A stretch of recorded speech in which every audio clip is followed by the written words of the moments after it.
जी, अस्सलाम वालेकुम जी students 9th class है हमारे पास पंजाब टेक्स्ट बुक है जो 2025 में आई है नई। तो उसका जो चैप्टर नंबर 3 है डायनामिक्स इसका जो एक्सरसाइज और न्यूमेरिकल है जो मुश्किल होते हैं बच्चों को समझने के लिए उसको अंडरस्टैंड करने की कोशिश कर रहे हैं। 3.1 एग्जांपल हमने लास्ट वीडियो में कर ली थी। आज हम न्यूमेरिकल जो है 3 उस पर बात करेंगे। तो आइए इसको स्टार्ट करते हैं। बिस्मिल्लाहिर्रहमानिर्रहीम सल्लल्लाहु अलैहि मुहम्मद सल्लल्लाहु अलैहि वसल्लम। अच्छा जी, स्टेटमेंट क्या है? The mass of a person is 80 KG, यानी कि मेरे पास ये न्यूमेरिकल है 3.1 टू 1 कर लिया था। तो क्या बताया गया है कि एक शख्स है जिसका मैस क्या है 80 केजी। जिसका मैस कितना है? मैस हमारे पास 80 केजी हमारे पास वजन है। अच्छा, what will his age weight on the earth, यानी कि पहला सवाल ये किया गया है कि ज़मीन पर ऑन अर्थ, ज़मीन पर इसका वजन क्या होगा? वेट ऑन अर्थ पहला। और दूसरा सवाल ये किया गया है what will his weight on the moon, यानी कि ऑन मून यानी कि चांद पर कितना वजन होगा। एक शख्स है जिसका मैस कितना है 80 किलोग्राम है।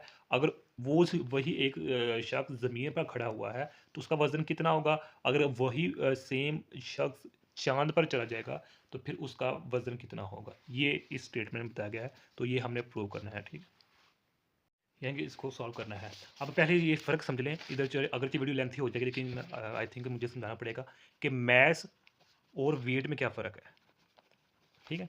यानी एक ही शख्स है, उसका मैस और वेट हालाँकि देखा जाए दोनों एक ही चीज़ है, लेकिन ये दोनों एक चीज़ नहीं है। अब देखिए जो मैस है ये मेरे पास स्केलर क्वांटिटी है, स्केलर क्वांटिटी है, जबकि जो मेरे पास वेट है ये मेरे पास वेक्टर क्वांटिटी है, वेक्टर क्वांटिटी है। अब ये आप दूसरे चैप्टर में सेकंड चैप्टर में पढ़ चुके होंगे। स्केलर क्वांटिटी वो होती है जिसकी कोई डिटेक्शन नहीं होती, सिर्फ मैग्नीट्यूड होता है, ठीक है? जबकि जो मेरे पास वेक्टर क्वांटिटी की मैग्नीट्यूड भी होती है, उसका डिटेक्शन भी होता है। एक पॉइंट अच्छा, इसके डिफरेंस बहुत ज़्यादा है लेकिन मैं 2-3 पॉइंट बाद फिर बताऊँगा।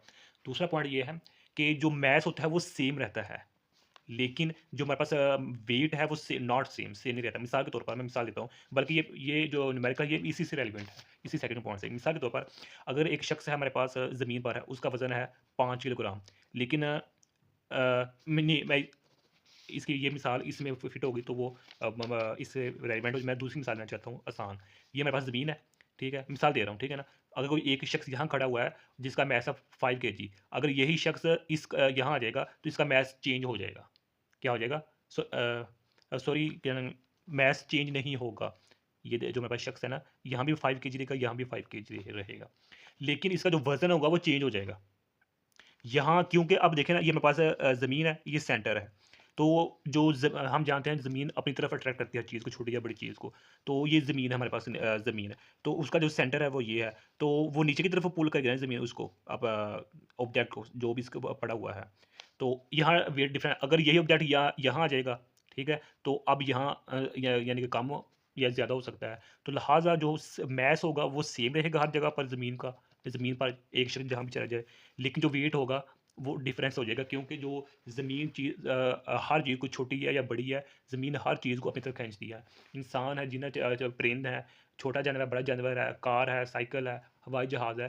तो ज़मीन हर चीज़ को अपनी तरफ खींचती है। तो वो है। अच्छा, थर्ड पॉइंट में मैं बताने लगा था कि मैथ्स कभी भी ज़ीरो नहीं हो सकता। नेवर, कि कभी भी ज़ीरो नहीं हो सकता। और जो वेट है वो ज़ीरो हो सकता है। वो ज़ीरो कब होगा? जब वो स्पेस में चला जाएगा। यानी कि वही मिसाल इधर मैं दूँ न्यूमेरिकल में होगी कि जब हाँ कोई शख्स आसमान पर चला जाता है, यानी कि चाँद पर चला जाता है, तो वहाँ ज़मीन का असर उसको बहुत कम हो जाता है, क्योंकि फ़ासला बहुत ज़्यादा होता है। तो इसलिए वहाँ बहुत ज़्यादा कम ना वेट हो जाता है। खैर, ये एक समझाने के लिए मैं 3 पॉइंट लिखे थे, मैथ्स और वेट का। हम असल में आते हैं पहले पॉइंट पर। एक शख्स है जिसका मैस 80 केजी है, 80 किलोग्राम है। अगर वो ज़मीन पर है तो उसका वेट कितना होगा? ये मेरे पास पहला जो पॉइंट है वो है। तो देखें, सबसे पहले हम फार्मूला यूज़ करेंगे F is equal to mg, m dot g, ठीक है? Sorry, W, W is equal to mg। W हमारे पास क्या है? ये हमारे पास वेट है, ओके। m हमारे पास मैस है, और g हमारे पास क्या है? ग्रेविटी है, या एक्सेलरेशन कह रहे हैं ड्यू टू ग्रेविटी, ओके। तो अब इधर वैल्यू पुट कर लें। ये वेट है, तो m हमारे पास मैस दिया गया हुआ कितना है? 80 है, ओके। इसको मल्टीप्लाई करें 9.8। अब 9 ये इसकी फिक्स वैल्यू है जी की। जहाँ मर्जी चले जाएं, ये इसकी वैल्यू फिक्स ही रहेगी ज़मीन पर। आप सेंटर में हैं या सेंटर के दो बार आगे पीछे हैं, जो भी है, जो जी की वैल्यू है वो कांस्टेंट रहती है। अच्छा जी, अल्लाह करें। अब इसको जब हम मल्टीपल करेंगे तो हमारे पास जो आंसर आएगा वो मेरे पास 784 न्यूटन आएगा। ये वेट है, वेट का जो ऐसा यूनिट है मेरे पास न्यूटन होता है। ओके, अब बी पार्ट पर आते हैं। अच्छा, यहाँ छोटी सी मुझसे गलती हो गई, जो मैंने ये कहा कि जो जी की वैल्यू है वो 9.8 सेम रहती है हर जगह पर, ये गलती होगी। वो ये है कि जिस तरह मैंने ये मिसाल दी ना कि अब ये देखें, यहाँ से लेकर जब कोई इंसान ज़मीन के सेंटर पर होता है, तो अगर मैं मिसाल दे रहा हूँ तो 9.8 फोर्स लगाती है ज़मीन उस ऑब्जेक्ट पर। ये इंसान है मिसाल के तौर पर, अगर यही इंसान यहाँ आ जाएगा तो हो सकता है इसकी ग्रेविटी कम या ज़्यादा हो जाए, तो लिहाजा लोकेशन चेंज करने से जो है ना वो माइनर सा फ़र्क आता है। तो यही वजह है कि जो मेरे पास है, ये देखिए मैं मेंशन किया है, जो मैस है वो सेम रहता है ज़मीन पर एक इंसान का, लेकिन उसका जो वज़न है वो चेंज होता रहता है अगर वो अपनी लोकेशन को चेंज करे। अच्छा जी, अब जो बी पार्ट है हमारे पास, बी क्या फाइंड करना था। अब हाँ, अगर यही शख्स मून पर चला जाए, मून मतलब चाँद पर चला जाए, अ, तो उसके लिए फार्मूला क्या है, यही मेरे पास फार्मूला है mg। ठीक है, लेकिन क्या होगा, अब इधर हम ई लगा देंगे, स्मॉल स्मॉल स्मॉल सा ई, कि ये मेरे पास, सॉरी ये ई मेरे पास क्या है, अर्थ के लिए था, ई इधर लगाना था। ओके, अब इधर एम लगा देंगे कि हम किसको शो कर रहे हैं, मून को, चाँद को शो कर रहे हैं।